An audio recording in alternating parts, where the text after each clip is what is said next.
Olá, caros telespectadores, estamos de volta. Aqui quem fala é o seu senhor do tempo renegado favorito, que é o Lucas. Opa, aqui é o seu co-apresentador, o seu co-senhor do tempo favorito, o seu vice-presidente de Gallifrey favorito, Felipe. É a minha bigeneração ali, gente. Somos dois bigenerados do mesmo Time Lord. E hoje nós temos o...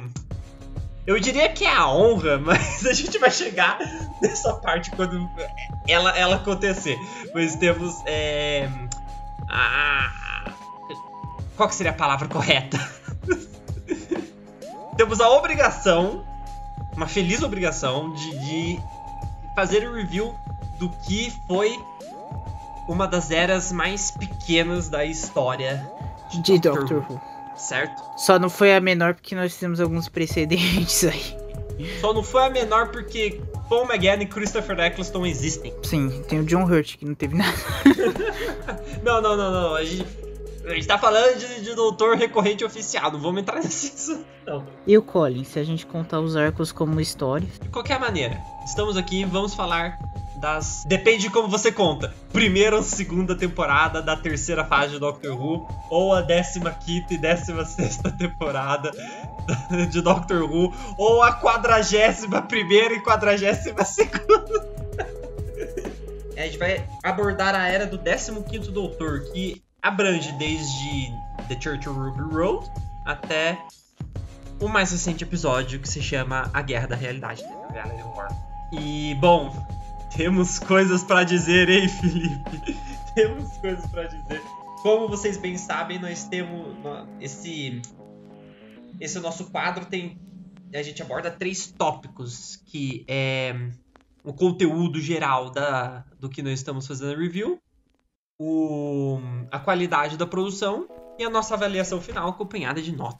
Então vamos pro primeiro tópico, que é o conteúdo. Você quer começar, Felipe? Ah, sim. Tá, então essas duas primeiras temporadas do novo soft reboot de Doctor Who, né? Do novo reinício de contagem.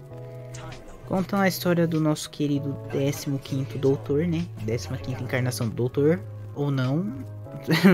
Ou não. Depende de como você conta, galera. Antigamente na escola a gente aprendia a contar do 1 até, né? Até o infinito. Não, agora... Pode contar do jeito que você quiser. Agora tem negativo. Agora tem número quebrado.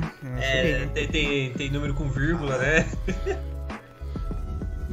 Essas coisas aí. Mas essas duas temporadas contam a história de um doutor, como que a gente pode dizer, mais tranquilo com a vida, que aprendeu a se amar. Interpretado pelo Chute Gato, que, diga-se de passagem, acho que é o maior Big Star que já pisou em Doctor Who. Sim, tanto que isso vai dar problema lá na frente. Mas a gente já chega lá. Encontra uma história deste doutor, que é um doutor mais compassivo, né? Um doutor mais inteligente emocionalmente, mais resolvido. Que lembra daquelas tretas de Twice Upon a Time, que o doutor não aguentava mais viver. E depois veio a criança temporal. E a doutora com aquela personalidade de tia da creche. Então agora ele resolveu isso na terapia dele com o Snowball, quando ele era o 14º doutor. E agora ele está pronto para uma nova jornada, que causa este reinício na série, com esse doutor diferente aí, que expressa suas emoções. Ele vai conhecer uma jovem chamada Ruby Sunday. Eles vão ter algumas aventuras pelo tempo e espaço, como sempre, né? Inclusive a gente sempre brinca que estamos em 2005 de novo, que é Doutor Calvo com um companion loira de 19 anos viajando pelo tempo e espaço, cujo nome remete a um tom de vermelho. Primeira temporada da série, ou seja, né, o RTD fazendo um remake do que ele já tinha feito, mas mal sabíamos, por enquanto. Mal sabíamos que era só o começo e conversa vai, conversa vem, a gente já descobre, né, no primeiro episódio que a Ruby é uma criança adotada. E isso meio que cria um vínculo entre ela e o doutor. Soubemos recentemente que eles têm uma conexão nisso aí. Sim. Depois das tretas da criança temporal. Ou se você quiser pensar um pouco mais, também já tinha alguns indícios de que o doutor pós-primeiro também podia ter um problema aí com a família dele. Mas enfim, tanto o doutor quanto a Ruby desenvolvem essa conexão pelos dois serem adotados. E conforme vai passando os episódios, a gente fica nesse mistério de quem que é o Ruby, quem é os pais da Ruby e etc. Temos alguns episódios muito interessantes aí no meio, né? Como o próprio 73 Yards, que desenvolve a Ruby como uma personagem solo. Foi muito interessante, mas que também trouxe um dos problemas dessa era, que é a falta que o Doutor faz em boa parte dos episódios da era dele. É verdade. Diga-se de passagem, né? A gente tá falando aqui de uma temporada de Doctor Who que ainda segue o mesmo tipo de produção de conteúdo operática que todas as outras temporadas da série fez. Que é ter uma grande trama se desenvolvendo no fundo dos episódios, enquanto a maioria deles são suas aventuras isoladas através do tempo e espaço, que contam histórias individuais, etc, etc. E aqui nessas duas temporadas não é diferente. A gente tem, como você falou, 73 jardas, que são episódios singulares que servem para contar uma história só, nesse caso desenvolver a história da Ruby. Tem Dot and Bubble também. Dot and Bubble, que é aquela história de crítica social foda que sempre tá presente no Doctor Who. Tem a aventura mais básica, como qual que é o nome? The Devil's Space Court. Babies, Devil's Space Court. Babies, exatamente, que são as maneiras mais clássicas, tem os episódios mais experimentais. Então a gente segue desses episódios experimentais, a história de fundo vai se revelando, ou assim, a gente espera que vá se revelando aos poucos durante os episódios, pra gente chegar na finale que explica pelo menos alguma coisa que tá prometendo explicar, né? Outra coisa que a gente esqueceu de falar, que é importante pontuar, uma coisa que é importante pontuar aqui, é que a trama dessas duas temporadas gira em torno do fato do Doutor ter feito a aposta do sal na beirada do universo e assim libertado alguns mitos e alguns seres de além universo que podem ser considerados deuses, né? Considerados seres mitológicos aí que estão atazanando a vida do Doutor por essas duas temporadas aí. É verdade. E com o finale, né, onde nos é revelado que o grande vilão era o famoso Sutekh, né? Vilão lá da série clássica. Sutekh, contexto para quem naturalmente não conhece o Sutekh, como o Felipe falou agora, ele é um vilão da história clássica do Quarto Doutor, que se chama As Pirâmides de Marte, né? Pyramids of Mars. E nela a gente tem o Quarto Doutor e a famosa Companion Sarah Jane, que a galera conhece a Sarah Jane aí porque ela já apareceu na série nova muitas vezes e tudo mais. Enfrentando o que é o remanescente de uma grande, poderosa e esquecida civilização que tem basicamente habilidades comparadas a poderes divinos, certo? E lá a gente enfrenta o Sutekh pela primeira vez e ele é derrotado pelo Doutor, mas não permanentemente, porque nós descobrimos que o Sutekh, quando foi derrotado pelo Doutor, ele foi lançado no Vórtex do Tempo e ele se grudou na TARDIS e ficou permanecido dormente lá desde aquela história até a finale desta temporada, o que é simplesmente surreal. O que é um dos memes mais engraçados que essa era nos rendeu, que é que o Sutekh tava lá em todos os episódios do Doctor Who desde Pyramids of Mars. Surreal. Exatamente. Também tem aquelas incoerências com o universo expandido, né? Mas é o que não falta nessa a gente vai chegar nisso quando a gente for chegar nisso. Bom, por fim, eles derrotam o Sutekh, né? Num finale pouco controverso também, né? Cheio de Deus Ex Machina. E revelam o mistério da Ruby como sendo apenas uma curiosidade que foi longe demais.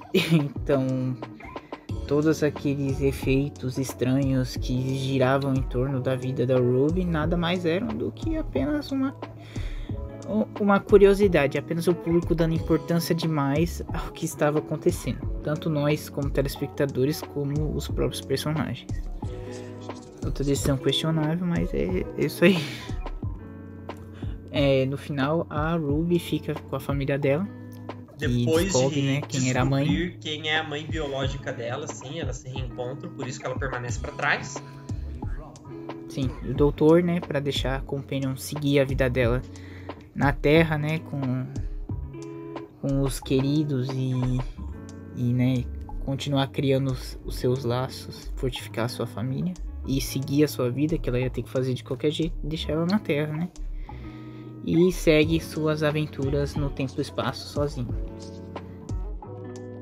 Nesse meio tempo a gente tem outro especial de Natal, certo? Primeiro especial de Natal que introduziu a Ruby e começou essa nova era da série. E depois desse a gente teve mais um, que é o especial de Out of the World, que por si só é uma história bem legal. Tem de novo, né, o segundo retorno final do escritor Steven Moffat, que foi o showrunner da série por 5 temporadas? 6? 6. O número me escapa. 6 temporadas, ou seja, por muito tempo da série. E o episódio se conecta de outras maneiras com a história da segunda temporada. E a gente começa a acompanhar, não a Ruby, apesar da Ruby estar presente em alguns episódios. A gente começa a acompanhar a Belinda Chandra, que é uma nova personagem introduzida nessa temporada, que tem um arquétipo de personalidade, de identidade de Companion, que já é muito familiar para quem conhece a história de Doctor Who, que é o Companion que não queria estar lá, que queria voltar para casa, isso sim, que foi levado contra a vontade para essa vida de aventureiros do tempo e espaço. É como se fosse É como se fosse o remake da Tegan lá da série clássica. Isso, exatamente, como se fosse o remake da Tegan na era do Quinto Doutor, certo? Que ela também, ela só queria ir pra casa, né? Ela basicamente foi sequestrada pelo doutor quando tava indo trabalhar. E a gente também só que não intencionalmente dessa vez. Só que não intencionalmente. Diferente do Ian e da Bárbara, que foram os primeiros compêndios de Doctor Who após a Susan. Que eles foram intencionalmente sequestrados pelo doutor. Foi. Os primeiros Companions sofriam de síndrome de Estocolmo. Basicamente. Então já é um arquétipo muito comum entre os Companions, por mais que isso seja novidade na série nova em específico. Acho que, se eu não me engano, é a primeira vez que fazem isso na série nova. Lucas do futuro, edita, mostra se eu tô errado ou não. A resposta está...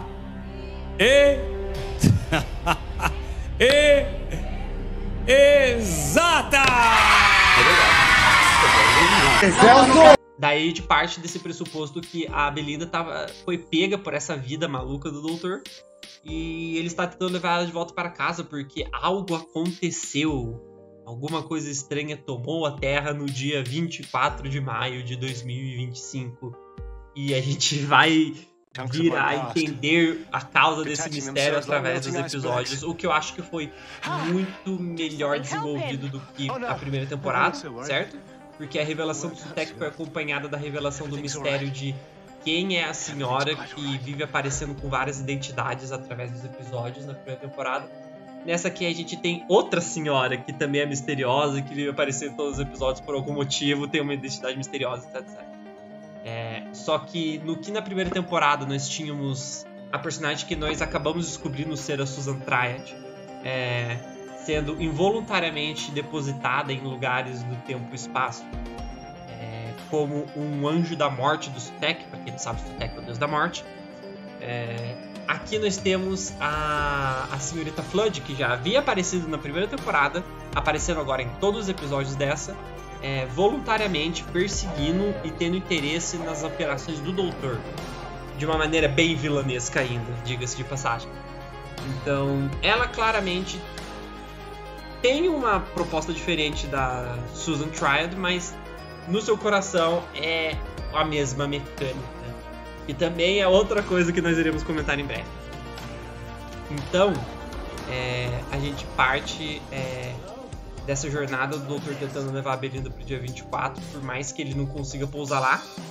Ele usa um dispositivo que ele chama de indicador de Vortex, que foi habilmente nomeado de Vindicador, porque eu acho esse título muito bom. E através das viagens deles, eles fazem ajustes no Vindicador em cada canto que eles pousam para eles poderem retornar à Terra no dia 24 de maio, certo? Então,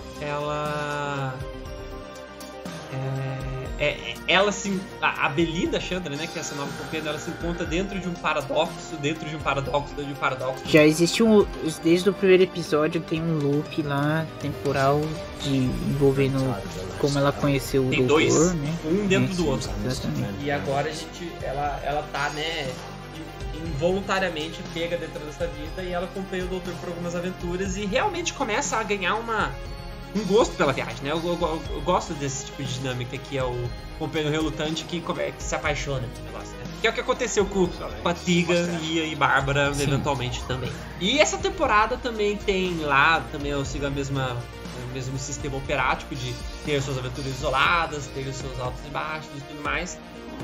Até chegar no final, que da época dessa gravação foi há 4 dias atrás. E vai ser o final por um tempo ainda. Vai ser no final por um tempo, que é por onde descobrimos que no antepenúltimo episódio, até antes da finale, né? O finale costuma ser um episódio de 2 partes. No antepenúltimo episódio, nós temos a revelação de que a senhorita Flood, que era tanto vizinha da Ruby quanto da Belinda, que veio aparecendo em todos os episódios da segunda temporada, é ninguém menos que o retorno de uma vilã clássica que demorou décadas pra voltar, que é a Rani, que é uma senhora do tempo renegada, assim como o Doutor, e assim como o Mestre, e assim como o Monge, pra quem conhece simplesmente ele. a personagem mais comentada toda vez que um personagem misterioso aparece, sempre falam, é a Honey, olha lá, é a Honey. E já faz décadas. É a Honey ou a Susan. E diga-se de passagem, a Susan também aparece no mesmo episódio que a Honey aparece. Só que apenas com uma visão para o Doutor. E é um gancho mal explicado, novamente. Como uma espécie de contato telepático. E aí, nós chegamos nessa revelação de que a senhorita Flood, a Rani, ela se bigenera. Novamente, temos outra bigeneração. Pra quem não sabe, bigeneração é um processo novo introduzido dentro da série, né? Explicando a piada lá do começo do programa de hoje. É um processo novo que deu origem ao Doutor atual que estamos acompanhando, que é quando uma regeneração que está ocorrendo no presente extrai um Doutor do futuro para vir para o presente, para quem não entendeu essa mecânica até hoje. Então, são 2 encarnações vivendo no mesmo intervalo de linha de tempo. É quase que o filme é a Substância, só que para menores de idade. Quase isso. E através disso, os Senhores do Tempo podem evitar a morte de sua espécie, já que não vou falar que é todos, porque a Honey, o Doutor e o Mestre ainda estão por aí. Mas assim, a maioria dos Senhores do Tempo que ainda estavam presentes em Gallifrey na época que os eventos das temporadas anteriores ocorreram. Já vamos entrar nesse mérito também. O bicho vai pegar nisso aí. Já pegar, vocês já estão vendo que tá deixando muito gancho solto. O bicho vai pegar na hora que a gente for comentar sobre produção. Tornaram eles uma espécie em extinção, certo? Então a bigeneração é uma resposta natural ao estado de extinção da raça deles, para que eles possam adiar o inevitável. Deve ter a ver também com o fato do Doutor ter libertado os mitos do universo, né? Acho que é uma consonância dos dois. Sim, mas isso é mais uma teoria do que algo confirmado, certo? Não que falha muito agora, né? Mas a gente também já vai entrar nisso. E a Rani tinha o plano de pegar as leituras do Vindicador do Doutor, abrir o portal para uma dimensão onde as piores fantasias e seres mitológicos existem, que se chama Subverso, e extrair de lá ninguém mais, ninguém menos que Ômega, que também é um vilão clássico ressurgindo na série nova, mais comumente conhecido pela sua participação no primeiro especial de aniversário de Doctor Who, Os Três Doutores, que era o especial de 10 anos na época. Meu Deus, já faz muito tempo. Vai de 50 anos já, já passamos do especial de 60. Enfim. E ele é o vilão que... Ele é mais um vilão por circunstância do que por índole. Porque ele foi condenado injustamente, foi demonizado pela história dos Senhores do Tempo. Ele foi traído. Foi traído, exatamente, a viver num... exatamente, eles acharam que tinha executado ele, lançando ele num buraco negro, mas ele acabou surgindo como uma consciência dentro de um universo de matéria, de antimatéria, desculpa. E lá ele adquiriu controle sobre toda a toda a antimatéria daquele universo. Então ele se tornou uma espécie de deus louco daquela dimensão. Virou um deus maluco, como o Brigadeiro teria descrito pra Kate. Exatamente. E que é uma coisa que a Kate comenta nessa finale, propósito. Pra quem não sabe, o Brigadeiro é o pai da Kate. E, né, cumpriu o mesmo papel que a Kate cumpre hoje em dia dentro da Unity, só que na série clássica. Só que era um dos melhores personagens de Doctor Who. Ah, vai, a Kate não tá muito atrás também. Não exagero. Nossa, mas atrás do Brigadeiro, qualquer um. Exatamente. Falo que ela está vivendo o legado dele muito bem. Ela tá tirando muito proveito disso. Enfim, papos à parte, o Ômega, ele foi derrotado pelos Três Doutores na primeira aparição dele no especial, onde ele estava tentando destruir Gallifrey e adquirir um corpo físico no mundo real. Só que ele tinha perdido a forma física dele, ele poderia sair do universo de matéria. A mente dele só existe lá no universo de antimatéria. E ele tenta novamente adquirir um corpo novo, né? Só que nós sabemos que ele é maluco de pedra e que ele gostaria de governar como um deus sobre Gallifrey. Na história do Quinto Doutor, Arc of Infinity, onde ele tenta adquirir a forma do Doutor. Você vai ter que falar desse aí sozinho, porque eu não lembro nada de Arc of Infinity. Eu assisti recentemente Arc of Infinity, gente, então vocês estão em boas mãos. Arc of Infinity é uma história em que existe uma conspiração dentro do Alto Conselho dos Senhores do Tempo para trazer o Ômega de volta. Quem eles não sabiam que era o Ômega na época, né? Eles só descobrem bem no finalzinho da história. E através de Ômega eles poderiam ter uma nova renascença dos Senhores do Tempo, etc. Balela, o Ômega é uma pessoa doida, ele não tá em condição de ser um grande líder de Gallifrey atualmente. E ele tenta adquirir a forma do Quinto Doutor durante essa história. Não dá certo, porque o Doutor, como sempre, derrota-o. Aí o Doutor mata ele fuzilado. Bate ele fuzilado, basicamente. Não muito diferente do que acontece nessa história. A segunda vez. Mas não entramos em detalhes, não nos atamos a detalhes. E o Doutor, né, parece que o Ômega tinha morrido. Ou será que morreu? Nós também já vamos comentar isso. O Ômega ressurge aqui como realizadamente uma espécie de deus louco que foi criada através da mentira, através da mitologia que os Senhores do Tempo criaram ao redor dele, de ser um deus maluco que existe lá no universo de matéria. Ele virou o próprio mito. Você e o Fábio tá okay? Avisa quando vocês pegam as últimas coisas, né? Todas as vezes vocês fazem isso. Que? Pega o último filé de frango, não avisa. Os últimos chiquenitos, não fala nada. Fazer uns frangos aí, né? Tira os frangos pra nós temperar. Frango filé. Ômega assado. E ok, essas duas ideias parecem muito interessantes sozinhas, né? Sem mencionar nada ainda. Mas basicamente no meio do conflito em que a Rani, ela utiliza de um vilão de uma história anterior da temporada, que é o Conrad Clark, o nosso negacionista científico e incel da maior parada toda. Incel, conservador, o que mais? Negacionista. Racista, transfóbico.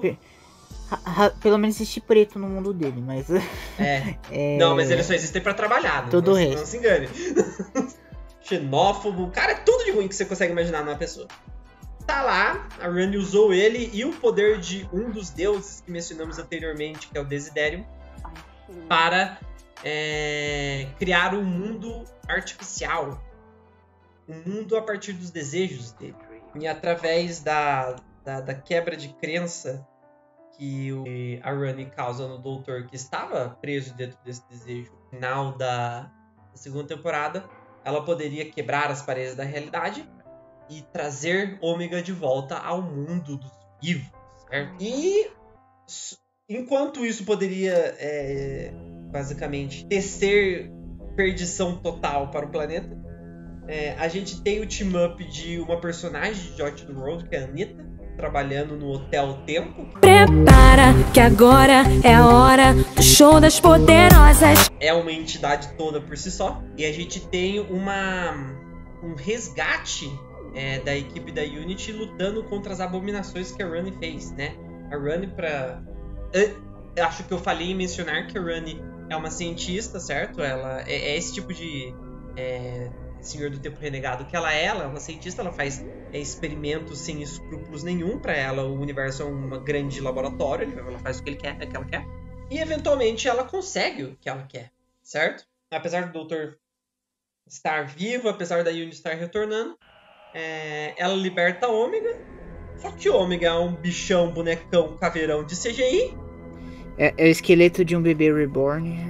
Esqueleto de bebê reborn, exatamente. Ele come uma das runs, outra foge. O Doutor usa uma arma pra matar ele de novo, como mencionamos anteriormente. Usa o Vindicador como uma arma pra matar ele. E... Não confundir com aquele aldeão do Minecraft. Exatamente. E a nova versão da Pop, que eu nem vou entrar no assunto de que no momento ela era um dos bebês do espaço e agora ela virou uma filha do Doutor e da Belinda, porque é uma combinação das memórias e pensamentos deles através do desejo do Conrad, etc, etc. Ela corre risco de vida, porque uma vez que eles anularem os desejos de Desiderium, ela irá efetivamente deixar de existir, certo? Então há também esse núcleo da batalha do Doutor para que uma bebezinha continue existindo. E a gente momentaneamente temos o retorno dela, momentaneamente temos a vitória, que é a segurança da vida dela. Só que isso acaba sendo anulado através do tempo, né? Quanto mais tempo se passa após o fim do desejo do Conrad, mais a Pop deixa de existir. E por algum motivo a Ruby é a única, novamente, ela é especial por algum motivo, ela é a única que percebe a mudança na temporada passada ela era especial porque a gente quis. E agora é porque o roteirista quis. Não é nem a gente não quis nada. Mas... Felipe, hora em lugar. E aí já vamos comentar sobre isso. E então, nós temos outro núcleo emocional do Doutor vindo a entender que toda vida merece uma chance, toda vida merece ser salva. E nós temos o Doutor se sacrificando para trazer Pop de volta à realidade, e através de uma distorção espaço-temporal envolvendo a TARDIS, a regeneração e o vórtex temporal. Antes dele gastar uma das vidas dele, ele tem um breve papo com a Jodie Whittaker, linda, maravilhosa, injustiçada que nem ele. Teve uma cena muito bonita. É porque ele é o chute gato, então ele tem 7 vidas. Desculpa, continua. Enfim. Enfim, ele gasta nas suas generações. Ele tem a chance de conhecer a Pop novamente, que não é mais filha dele, é apenas filha da Belinda. E eles partem num momento bastante emocionante, falando sobre o valor de vidas comuns. Né, e sobre o valor de que toda vida merece, né, etc. E ele se regenera numa cena muito bonita, que poderia ter sido perfeita se a Billie Piper não voltasse bem no final, com a cara dela colada no corpo do Chute-Gato. Enfim, este é um sumário de toda a era do 15º Doutor. Algo que eu deixei passar, Felipe? Não, acho que você não esqueceu nada. Quer dizer, vale lembrar que a última companhia do Doutor nesse final aí, sem ser a TARDIS, é a Joy lá do episódio Joy to the World. Sim, tá a mesma história onde a Anitta aparece pela primeira vez, bem lembrado. Exato. É que tem esse problema aí de que em Joy to the World a protagonista foi mais a Anitta do que a própria Joy. Verdade. Mas é isso aí, né?